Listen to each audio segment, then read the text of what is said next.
Welcome back to CryptosRUs. I am George. So we finally have some concrete numbers coming out of Grayscale in terms of how much Bitcoins they actually bought in 2020. And the number is quite staggering. So Michael, the CEO of Grayscale, recently conducted an interview on CNBC, and some of these hidden things that we don't really hear about was released. So in this interview, Michael not only talks about how much money actually came in, he compared it to previous years, also other information such as who actually made the purchases and what he sees going forward, why Grayscale is such a leader in the space, and what he sees coming in 2021. There's a lot of good information. So in this video, let me show you and react to it and also give you my final thoughts. All right, let's get started. All right, so this is the clip I want to show you guys. It was posted about 2 days ago, so the information here is still very, very fresh. At the beginning, they had a host that basically gave you a good tie-in, right? Gave you some factual numbers that will basically surprise a lot of people, especially people that aren't in the crypto or Bitcoin space, right? Then Michael comes on and answers some pretty relevant questions and gives some really interesting statistics. New indicators of institutional interest in cryptocurrencies. Grayscale, which is a crypto investment firm, saw its assets under management rise 900% last year, as Wall Street used it as a proxy to invest in Bitcoin. So right away, as you can see, a 900% gain to 20.2 billion. That is a staggering number, This is assets under management, but of course, this also includes Bitcoin's price rise, right? So this is not the actual number of how much Bitcoins actually came in to this trust. Michael will address that in a little bit, but nevertheless, this is still a staggering growth within a single year. The firm kicked off last year with about $2 billion in assets and ended with more than $20 billion. Grayscale's Bitcoin Trust has become a popular publicly traded way to get exposure to crypto without owning the coins themselves. The investment product saw an 870% rise in assets. Grayscale says this was really driven by demand from buyers like hedge funds, endowments, and pension funds. Those institutional investors made up 87% of Grayscale's inflows for the full year. So this pretty much confirms who is actually buying the Grayscale Bitcoin Trust. We've been hearing about institutions FOMOing in, right? And this confirms it. 87% of the inflows from family offices, endowments, pension funds, right? Yeah, that's a lot of money flowing in. And this is just the beginning. And the average size of those commitments more than doubled in a matter of a couple months. This comes as high-profile money managers publicly warmed up to Bitcoin. We had Paul Tudor Jones, Bill Miller, Stan Druckenmiller, and some others. A backing from those guys gave a lot of other investors confidence to buy Bitcoin. It's seen as one of the reasons for crypto's climb to 40,000. Back to you guys. Kate Rooney, that is a great setup for our next discussion. For more on this record-setting year for Grayscale, I'm joined by Michael Sonnenschein, CEO of Grayscale Investments. Michael, thanks for being with us. Thanks for having me. So given these numbers that you just released, I'm kind of curious. I mean, this makes sense to me, right? Especially with institutional money coming in. It's a way to have exposure to Bitcoin. You don't have to own the coins. It's more liquid. You don't have to worry about forgetting your passwords, which is something that we talked about on our air yesterday and is a big issue for some of these stranded Bitcoin millionaires. On the other side, though, I mean, for the Bitcoin purists, the crypto purists, in some ways it almost kind of gets away from the whole point of what these cryptos were created for in the first place. I guess I wonder how you see this market now growing and evolving, especially with institutional players getting more in the mix.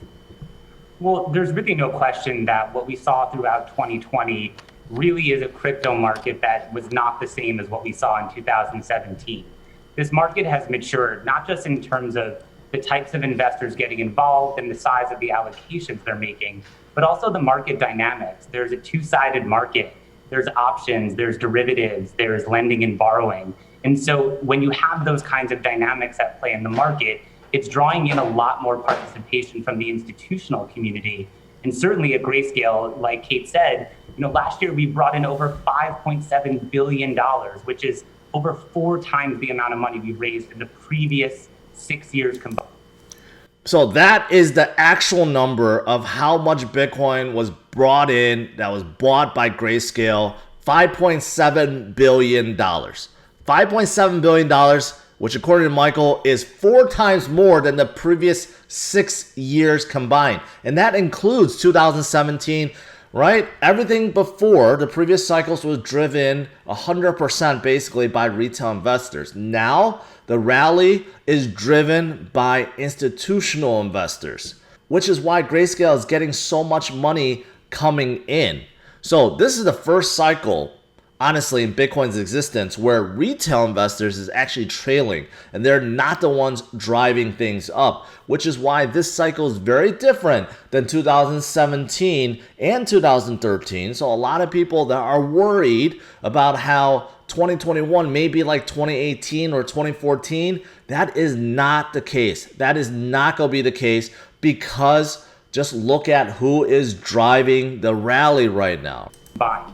So institutions are really showing up to this asset class in a meaningful way. Hey, Michael, it's Josh Brown. So you were sitting in my office, I think it's a year ago this week or this month, and you told me exactly how the next rally in Bitcoin would play out, that it would be institutional in nature. And the case that you made was, for Grayscale, for your product, was that you had something that was worth more than anything else, which is a ticker symbol and or a QSIP. And if you don't have a ticker symbol and or a QSIP, it's very hard to get institutions involved because they want to own this stuff at custodian brokerage firms that they work with, that they trust. Okay, so you nailed it, and that's exactly how this year played out. One component of the asset management industry that has not yet come in, and I think this is probably due to fears about regulation, is my component, the wealth management side. So now we have family offices, hedge funds, okay, they're in. We've got large asset managers, they're in. When do you see financial advisors start to make use of stuff like Grayscale Bitcoin Trust and or other products that give them that ticker, that QSIP, that ability to be involved at the brokerage firm level? I think it's a great question, Josh. I think looking I'm really good at this. The number of inquiries that Grayscale is getting every day from the RIA community, the FA community, it's coming up in conversations with their clients, whether it's client directed, saying to their advisor they want exposure to Bitcoin or crypto in general, or advisors themselves, like you, have gotten bit by the crypto bug and are realizing that it makes sense in their client portfolios. We're fielding a tremendous amount of inquiries about this. And so I would venture to guess that this year you will start seeing the emergence of a lot more participation from that community. And I think the biggest aspect of it is education. So we're super committed to developing educational resources and have quite a few on our site, particularly for the financial advisor segment. But really, you'll start seeing a lot more of that coming this year. Now, what he's talking about, wealth advisors, financial advisors, basically people that advise people what to do with their money, right? Like really wealthy people, they want to know what to do. So I think that is already starting. We have heard of JP Morgan, their wealth advisor group, and same thing with Citibank, their wealth advisor group.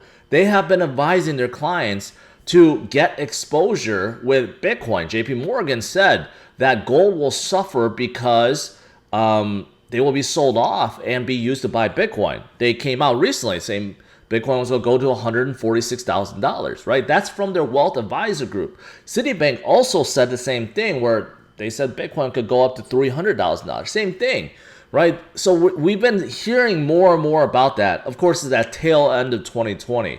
So I think they're both right that in 2021, you're going to hear a lot more wealth advisors, financial advisors, basically telling their clients, hey, get some exposure in Bitcoin. Doesn't mean you have to go all in like a lot of us, but get a few percent, 1, 2, 3, 5, 10%, because it's really going to carry your portfolio going forward. I guess along those lines, we've seen repeated attempts at ETFs that have been repeatedly shot down by regulators. But given the fact that there does seem to be this turning tide right now, if we were to finally start seeing Bitcoin or crypto ETFs, what does that mean for Grayscale? Well, I think from our seat, a crypto ETF is really a matter of when, not a matter of if. And if anything, from the kinds of numbers that we're putting out, and the community should really be digesting this, that in fact, investors, be them high net worth investors, retail investors, hedge funds, no one is really waiting for a crypto ETF to emerge to begin participating in this asset class. And I think that's a really important distinction. So there's a few things I think is very, very fascinating. You know, $5.7 billion of Bitcoin added, which was more than 4 times the amount from the previous 6 years. That shows you how much Bitcoin is actually coming in. And the clients are who we expected them to be, like family offices, pensions, right? The institutions that I've been talking about, they are the ones that's buying it up. And lastly, I think this is a really good point. One of the biggest advantages that Grayscale has that others don't is they actually have a symbol. Yes, gbtc, right? And what Michael said is 100% accurate, I believe. Companies and other institutions that want exposure to Bitcoin, they don't have to wait. They don't have to wait for a Bitcoin ETF. They can get something right now, which is their Bitcoin trust. And there's a symbol, and anyone with a brokerage account can simply buy it at any time. That is a huge, huge advantage for Grayscale, especially moving into 2021. All right, so what are your thoughts, guys, about Grayscale, about institutions, and overall about Bitcoin? Leave your thoughts in the comments below. Thanks for watching. Hit the like and subscribe to the channel. And while you're waiting for my next video and my next stream, check out these 2 other ones.